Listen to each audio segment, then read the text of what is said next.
Invocando a proteção divina, declaro aberta esta sessão, saudando os presentes, os meus pares, ilustres representantes do Ministério Público, servidores da casa, que tenhamos todos um profícuo dia de trabalho.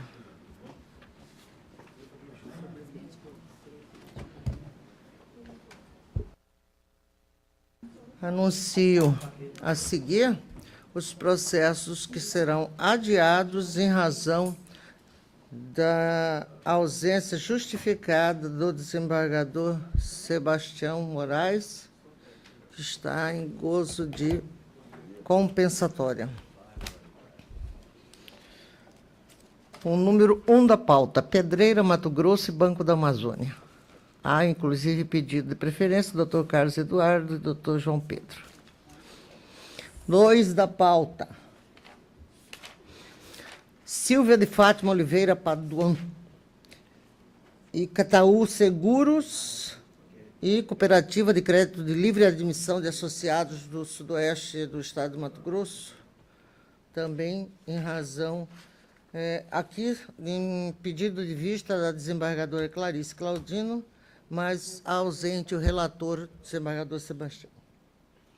Número 3 da pauta, Silvia de Fátima Oliveira Paduan, é o mesmo, Cooperativa de Crédito, também o pedido de vista da desembargadora Clarice. 4 da pauta, Margarete Oliveira Af Peixoto, Elizabeth Mari Af da Costa.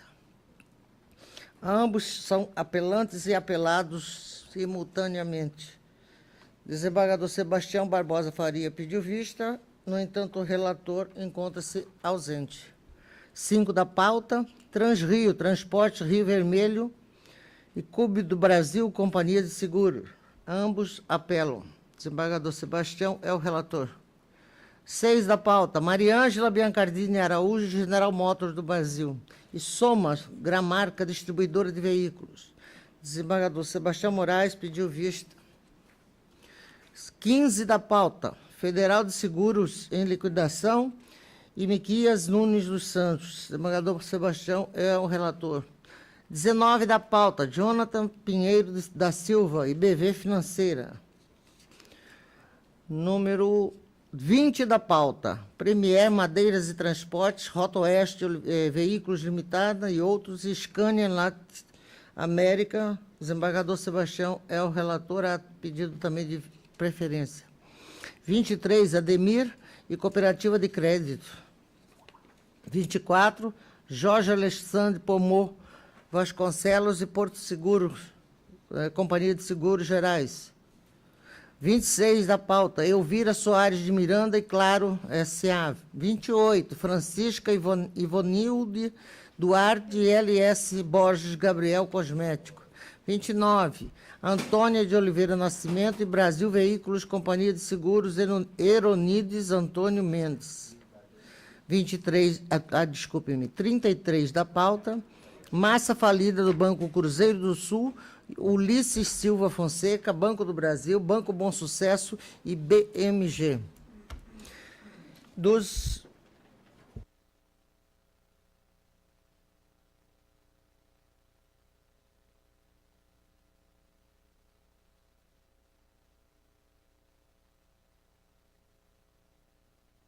Este é um processo eletrônico que eu havia pedido vista, envolvendo direito de família. Todavia, ainda não concluí o meu voto, razão pela qual eu postego a conclusão do julgamento para a próxima sessão. É o número 2 do PJE, INSMF e Cláudio Matos Fonseca.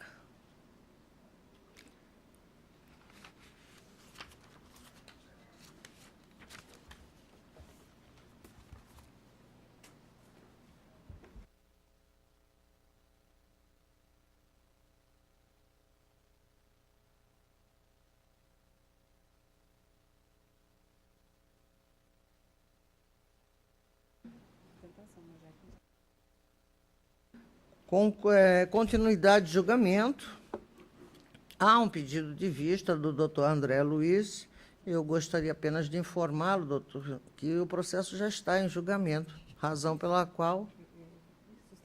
Aliás, desculpe, sustentação oral. Razão pela qual Vossa Excelência não poderá fazer uso da sustentação oral em razão do processo já se encontrar em julgamento.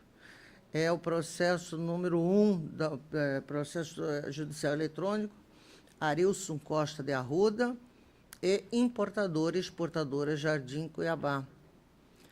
Desembargador João Ferreira Filho pediu vista na sessão anterior, após a relatora proferir o seu voto e desprovendo o agravo. Com a palavra, o eminente desembargador João. Senhor presidente, agora na segunda-feira passada, eu encaminhei cópia do voto que proferi à desembargadora Clarice e também a Vossa Excelência, na esperança de que eu não tivesse que fazer leitura daquele imenso e longo voto que escrevi a respeito da matéria, do caso. Naquele voto, eu apenas estou, naquela minuta que eu encaminhei a Vossas Excelências, eu estou apenas retificando uma informação equivocada que eu lancei ali, que a Fares e Arilson seriam sócios majoritários da importadora. Não são. Embora tenham uma expressiva participação no capital social, cerca de 40 e poucos %, eles não são sócios. Mas esse dado errôneo não compromete a fundamentação nem a conclusão que eu estabeleci ali. Eu lembro ali, rapidamente, vou apenas balbuciar aqui algumas considerações rápidas, porque o voto já foi encaminhado. Tá. Eu fiz uma observação de que a negativa da rescisão imediata do contrato, eu fiz questão de observar bem isso, foi estabelecida em três decisões diferentes, em 3 momentos diferentes, sob perspectivas também diferentes, né? E depois veio a reversão do quadro, com a decisão do juiz, capitulando o entendimento anterior, e depois o julgamento agora do agravo na sessão passada. Então, eu fiz a análise do caso e as razões estão ali expostas. Eu entendi que realmente a rescisão do contrato é prematura, não há uma fundamentação consistente, a ação parece muito mais como uma ação de revisão. Assim, o lamento que domina a exposição pós-autuatória inicial com a insatisfação com o valor irrisório. Eu fiz questão de pontuar o quanto que a petição inicial é exaustivamente maçante ao repetir a ideia da irrisoriedade do valor do arrendamento, embora se diga também que os réus desde o início não cumprem o contrato, mas isso está envolto de uma série de contradições, de dúvidas que precisa ser esclarecido, né? E o segundo ponto é que o próprio juiz, sem querer, admite o caráter reversível da medida. Quando ele conclui que, olha, dá de ombros praticamente, diz, olha, mesmo que é irreversível, então corra atrás do prejuízo numa futura ação de indenização. Quer dizer, não tem como se repor o quadro. Então, por todas as razões que eu expus ali e que eu peço a gentileza de que me poupe de fazer a leitura do extenso voto que eu fui, porque já foi encaminhado, eu estou, então, pedindo venha a relatora, mas estou votando pelo provimento do recurso. Bem, eu fiquei também, prestei muita atenção no voto proferido pela doutora relatora e recebi o voto de Vossa Excelência com as suas considerações, de fato, um longo voto. Eu gostaria de dizer que nós não estamos fazendo juízo de valor e nem podemos nesta quadra processual. Nós não podemos adentrar ao mérito, que é justamente a rescisão do contrato, acumulado com perdas e danos. Adentrar ao mérito em sede de agravo de instrumento, em primeira vez que este agravo sobe a esta corte, eu penso, como desembargador, com todas as vênias, que seja prematura, como nós fazemos uma cesariana, no entender dos senhores, no 3º mês de gravidez, porque assim queremos só. É prematuro. Mas eu quero dizer também o seguinte, a minha abordagem técnica não seria...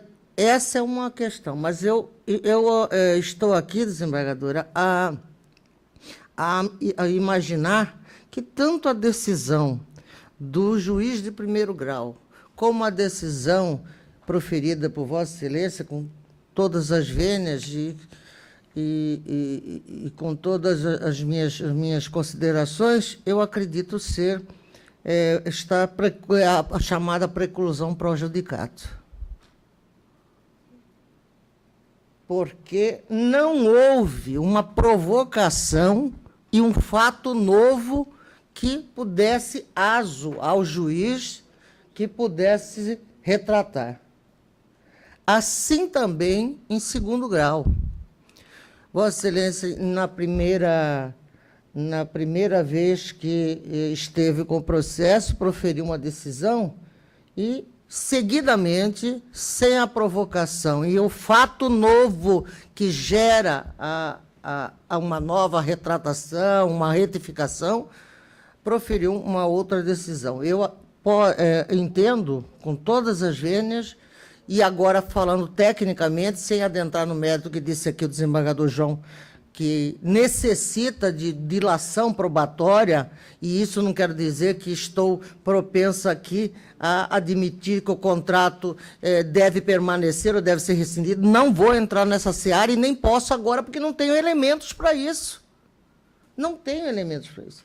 Com todas as vênias, eu vou acatar a tese da preclusão pro judicato, e assim prevalecendo, portanto, a decisão de primeiro grau e com as considerações do desembargador João, descendo o processo para ser instruído. Essa decisão de primeiro grau concedeu a antecipação dos critérios? Primeiro, não. Ele deu duas decisões. Sim, mas a que é objeto do agravo é a que concedeu. Sim, a que concedeu. E, para mim, na minha avaliação, essa que concedeu, que é objeto do agravo, já está preclusa. Porque ele já tinha dado uma e não houve motivação nenhuma para ele voltar atrás. Entendeu? Então, essa é a minha opinião, falando tecnicamente. Então, eu fico com essas considerações, peço para que seja anotado em ata e que esse processo que possa descer e que nos traga elementos para dizer. O processo visa o quê? Rescisão do contrato cumulado com perdas e danos. Admitimos aqui, agora, a prevalecer a tese da rescisão do contrato. Com que elementos que nós vamos fazer as perdas e danos? A matéria está esgotada, acabou, não tem mais o que falar. Acabou o processo, nós matamos o processo e sede de agravo, e eu acho que é prematuro. Portanto... Observação, eu queria fazer observação. Pois não. Em relação a essa observação da preclusão prejudicada em relação à interposição desse agravo, porque já havia se consolidado os efeitos da decisão anterior e não a provocação, eu também endosso esse ponto de vista. Não em relação à relatora, porque ela recebeu o recurso, ela poderia, se tivesse esse enfoque, não conhecer do recurso. Mas ela resolveu admitir e processá-lo. E deu aquela decisão na fase de 2019, inciso 1, acertando provisoriamente a matéria. Então, quanto a isso, essa crítica eu não endereço à relatora, mas sim ao juiz. E quero observar, não sei se é impertinente, me puxa a orelha se for, como o recurso envolve questão de mérito, não temos que aplicar a técnica de julgamento 942? Porque o recurso antecipou, a decisão antecipou os efeitos da tutela. Mas adentrou ao mérito. Sim. Ele não deu uma decisão antecipatória que pudesse salvaguardar algo que estivesse em iminente perigo. Ele antecipou, foi o mérito da questão. Por isso que eu digo que, nesse julgamento agora, está em curso, devemos aplicar a técnica 942. Porque, no caso do agravo de instrumento, quando ele aborda, ingressa dentro do mérito, cabe essa providência que é aplicável à apelação. É só a sugestão que eu faço. A Vossa Excelência está na presidência dos trabalhos. Muito obrigado. Eu acho que seria o caso da técnica de julgamento, né, Nilda? E nós iremos, então, convocar mais 2 colegas, né, para a próxima sessão, que irão... Pois não. Bom dia. Pela ordem. Pois não. Agradeço se puder ter a palavra por 1 minuto. A causa é extremamente complexa. Foram trazidos argumentos poderosos e importantes nas 2 constatações, nos 2 votos manifestados aqui. Gostaria de pedir para que a relatora considerasse a hipótese de eventualmente pedir vista dos autos. Houve colação de fatos novos, provas nos autos, que talvez pudessem fazer uma reflexão e uma revisão, eventualmente, do voto proferido. Então, pedido para que, eventualmente, a relatora possa pedir vista. Eu agradeço pela palavra, considerada.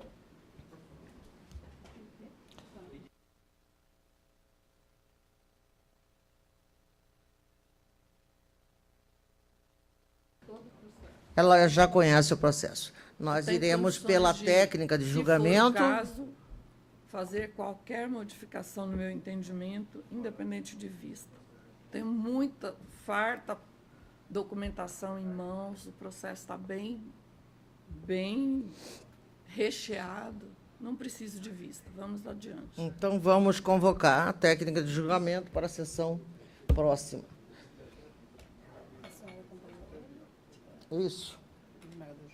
Exatamente. Eu vou acompanhar o entendimento do desembargador João no sentido de que instrução processual.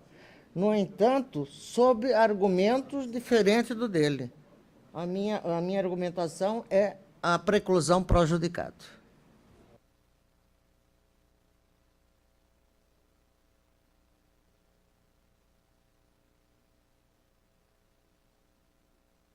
Pedido de preferência, doutora Rúbia Manuela, 8, Itaú Vida e Previdência, e Ana Carolina. Excelência, desculpe novamente, mas para que fique mais claro, o áudio estava muito baixo. O desembargador João acompanhou a senhora Maria Helena na tese da preclusão pró-judicato? Foi esse o entendimento ou se mantém o arrazoado do voto? Por favor, estava muito difícil ouvir naquele momento. Não, eu posso responder? Pois não, pois Se não. fosse para acompanhar a tese da preclusão para o judicado, eu teria que não conhecer do recurso, tecnicamente, não conhecer. Não, eu não fiz isso. Eu já analisei e admiti o recurso, mas pelos fundamentos que eu declinei, eu dei provimento ao recurso. Ou seja, os 2 entendimentos vai desaguar numa única situação. O processo deverá ser instruído em primeiro grau de jurisdição. No entanto, ele, pelas razões declinadas por ele, embora tenha me acompanhado na parte da preclusão quanto ao juiz, e eu pelos argumentos da preclusão pro judicado.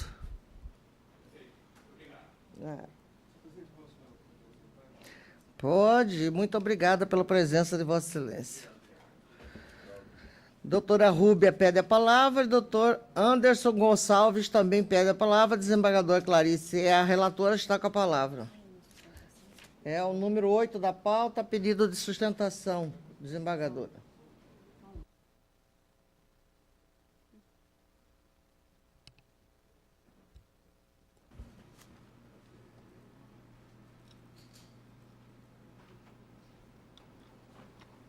Trata-se de recurso de apelação interposto pela Itaú Vida e Previdência Sociedade Anônima, em razão da decisão proferida pelo juízo da 7ª Vara Civil da Comarca de Cuiabá, que nos autos dos embargos à execução opostos no processo de execução de multa pecuniária ajuizada por Ana Caroline Marques Moraes, julgou improcedente o pedido inicial e determinou que a apelante efetue o depósito de R$ 492 mil. Inconformada, a apelante almeja a reforma da decisão combatida ao fundamento de que o valor da multa foi fixado de forma exorbitante. Aduz que o montante das astrentes supera em mais de 50% o valor da obrigação principal, o que não pode prevalecer. Assevera ainda que a quantia deve ser limitada a fim de evitar enriquecimento ilícito. Promove ainda o prequestionamento da matéria. Por fim, requer o provimento do apelo em todos os seus termos. Contra razões às folhas é o relatório. A palavra ao Inicialmente pediu a palavra a doutora Rúbia. Só ela pediu. Vossa Excelência tem a palavra pelo tempo regimental. Bom dia. Por Cumprimento. parte de quem? Da recorrente? Ela da Da recorrente. empresa recorrente. Bom dia. Cumprimento Vossa Excelência, excelentíssima doutora desembargadora, relatora Clarice Claudino, senhores serventuários da Justiça e senhores advogados. Nobres julgadores, trata-se de execução de astreinte, com fundamento em alegado descumprimento de liminar de um processo de ação de cobrança de seguro. Veja, Excelência, no processo principal de ação de seguro, foi determinada uma tutela mensal de R$ 1.688,89. Em caso de mora pela apelante, fosse aplicada a multa de R$ 1.000 diária, sem limitação de teto, alcançando, assim, o valor de R$ 492 mil. Ora, Excelência, a apelante efetuou em todos os momentos o pagamento da parcela. As astreinte são em decorrente apenas de uma única parcela, sendo ela a primeira, de R$ 1.688, que fora depositado o valor de R$ 492 mil. A seguradora, ela depositou dias após a juntada do AR, dias depois da juntada de AR, um valor de R$ 1.688. Porém, a parte ora apelada nunca considerou esse primeiro pagamento. Ela sempre considerou que a primeira parcela nunca foi paga durante o trâmite processual. Veja, Excelência, em nenhum momento a seguradora deixou de arcar com os pagamentos da tutela, sendo paga em todos os meses o cumprimento da liminar. Inclusive, a apelada fez o levantamento de alvará todos os meses em seu nome do valor depositado pela seguradora. Nota-se, como já dito pela nobre julgadora, que a astreinte supera mais de 50% do valor principal da ação. O valor principal da ação é no valor de R$ 256 mil. E a multa, e a astreinte está determinada no valor de R$ 492 mil. No momento que o magistrado determinou a astreinte, não foi com o objetivo de enriquecimento ilícito pela parte apelada, e sim com a obrigação da apelante de cumprir a determinação judicial, de cumprir com a liminar. Dessa forma, não vejo, ratifico os pedidos de reforma da decisão, da sentença proferida, determinando que a quantia da astreinte deva ser reduzida ou limitada, um teto máximo, a fim de evitar esse enriquecimento ilícito pela parte apelada. Nada mais e obrigada. Concluiu? Já, sim. Devolvo a palavra à eminente relatora. A questão é singela, eu vou procurar singela no sentido de ser recorrente esse tipo de disputa. Eu vou procurar resumir aqui. No caso concreto, observa-se que a multa foi fixada após a renitência da apelante ao cumprimento voluntário da determinação judicial, de modo que o julgador monocrático fixou o prazo de 72 horas para que a recorrente efetuasse os depósitos dos seguros contratados sob pena